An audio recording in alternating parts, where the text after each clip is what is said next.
Hi friends, birth mark cinema ఆహాలో Telugu డబ్బింగ్లో release అయింది. ఈ సినిమా ఎలా ఉందో చూద్దాం. ఈ సినిమాలో షబీర్ కలరక్కల్, మిర్నా మీనన్ ప్రధాన పాత్రలు పోషించారు. ఇది ఒక షార్ట్ ఫిలిం టైప్లో సాగే సినిమా. 1999లో లెఫ్టినెంట్ డేనియల్ తన భార్యను కలుసుకోవడానికి వస్తాడు. ఆమె ప్రెగ్నెంట్ అని తెలుసుకొని జెన్నిఫర్ని ఒక ప్రకృతిలో పురుడు పోసే కేంద్రానికి తీసుకెళ్తాడు. ఆ కేంద్రంలో న్యాచురల్గా ప్రెగ్నెన్సీ అయ్యేలా చూస్తూ ఉంటారు. అయితే కొండల్లో మొక్కల్లో ఉన్న ఆ వనంలో కొన్ని పద్ధతులు అవి డేనియల్కి జెన్నిఫర్కి నచ్చవు. వాటిని ఎదుర్కొని వాళ్ళ పిల్లని ఎలా కన్నారు అన్నదే సినిమా. ఈ సినిమా బాగుంటుంది కానీ ఆర్ట్ ఫిలింలా అనిపిస్తుంది. దర్శకుడు విక్రమ్ శ్రీధరన్ బోర్ కొట్టేలా తీశాడు. బ్యాక్గ్రౌండ్ స్కోర్ కూడా ఓకే అనిపిస్తుంది కానీ గొప్పగా ఉండదు.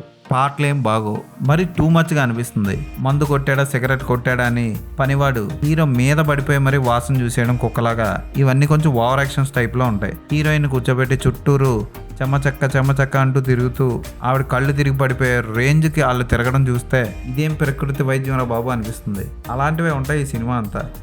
ఎప్పుడు ఈ సినిమా అయిపోద్దా అన్న ఫీలింగ్ కలుగుతుంది మనకి. థియేటర్లో చూసిన ప్రేక్షకులకి దండం పెట్టచ్చు, అంత ఘోరంగా ఉంది ఈ సినిమా.